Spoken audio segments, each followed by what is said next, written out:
இனிமே கண்ணை மூடிட்டு கடலை எண்ணெய் வாங்கலாம். ஏன்னா மந்த்ரா கடலை எண்ணெய் இதயத்தின் தயாரிப்பு. வறுக்க பொரிக்க ஏன் எல்லா சமையலுக்கும் மந்த்ரா தான். மந்த்ரா கடலை எண்ணெய், அபார ருசி, ஆரோக்கியமான உடல் நலம். தென் மாவட்டங்களில் அதிக தொகுதிகளில் போட்டியிட வேண்டும் என்பதில் அதிமுகவும் பாரதிய ஜனதாவும் உறுதியாக இருப்பதால் தொகுதி பங்கீட்டில் இழுபறி ஏற்பட்டுள்ளதாக தெரிகிறது.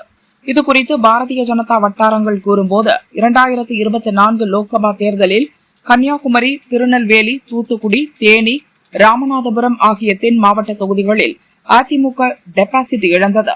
அங்கு பாரதிய ஜனதா வளர்ந்து வருவதே இதற்கு காரணம். முக்குலத்தோர், நாடார், தேவேந்திரகுல வேளாளர் ஆகிய சமூகத்தினர் பாரதிய ஜனதா பக்கம் வந்துவிட்டனர். அவர்களை தக்க வைத்து 2029 லோக்சபா தேர்தலில் பெரிய வெற்றி பெற பாரதிய ஜனதா டெல்லி மேலிடம் திட்டமிடுகிறது. அதற்காக சட்டசபை தேர்தலில் அப்பகுதிகளில் அதிக தொகுதிகளில் போட்டியிடவும் முடிவு செய்துள்ளது.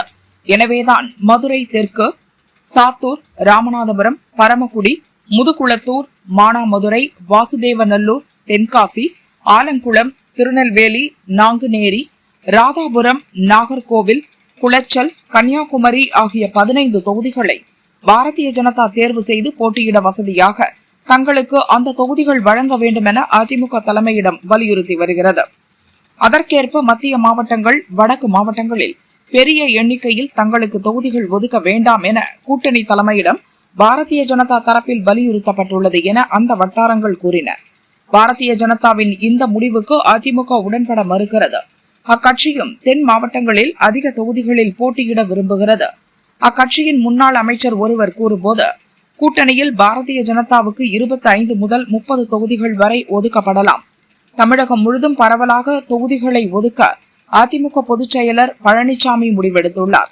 ஆனால் தங்களுக்கு ஒதுக்குவதில் 50% மேல் தென் மாவட்ட தொகுதிகளாக இருக்க வேண்டும் என பாரதிய ஜனதா அடம் பிடிக்கிறது. இதுபோக அமமுக, தமாக உள்ளிட்ட கட்சிகளும் கூட்டணி தலைமையிடம் இருந்து தென் மாவட்டங்களில் தொகுதிகளை எதிர்பார்க்கின்றன. ஏற்கனவே தெற்கில் அதிமுக சரிவை சந்தித்து வரும் நிலையில் அங்கு குறைவான தொகுதிகளில் போட்டியிட்டால் அதுவே கட்சியை அழித்துவிடும். தென் மாவட்டங்களில் அதிக தொகுதிகளில் போட்டியிட்டு இழந்த செல்வாக்கை மீட்க பழனிசாமி திட்டமிடுகிறார். ஆனால் பாரதிய ஜனதா விடாப்பிடியாக இருப்பதால் தொகுதி பங்கீட்டில் இழுபறி ஏற்பட்டுள்ளது என்று மாஜி அமைச்சர் கூறினார்.